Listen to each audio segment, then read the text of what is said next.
Well, the idea of side-by-side writing comes from the work of people like Doug Fisher and Jeff Anderson, who use mentor texts and mentor sentences to teach kids craft and style, along with content. So when we do a side-by-side writing, we find a piece, a mentor piece from a genre that we want to teach that has both good content and good craft, and we show the kids where the content is used and how the craft is used to deliver the message that the writer wants to achieve. So we take a piece, a mentor piece, we read it first like a reader. In this case, we're talking about argument and persuasion, so we're looking for evidence and claim and seeing how the writer supports their ideas, what their main idea is, what kind of evidence that they use, and does the evidence work? And then we take the same piece and we analyze it for style. We look for what the writer tried to do. We looked at the techniques that the writer used. We looked at the writer's voice.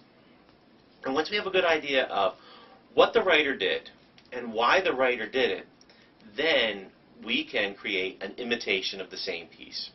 And that's what the side-by-side really is. You take the writer's piece and you place it on one side of a sheet of paper, and you create a very similar piece right next to it, imitating much of the style, following the same basic structure of the piece as far as the content is concerned, because seeing how writers structure their content is extremely important for our students. And over time, practicing this with full pieces and with mentor sentences, students begin to develop a repertoire of both craft and structure to follow when they're writing their own pieces. And I think it's a very powerful strategy. It's very adaptable.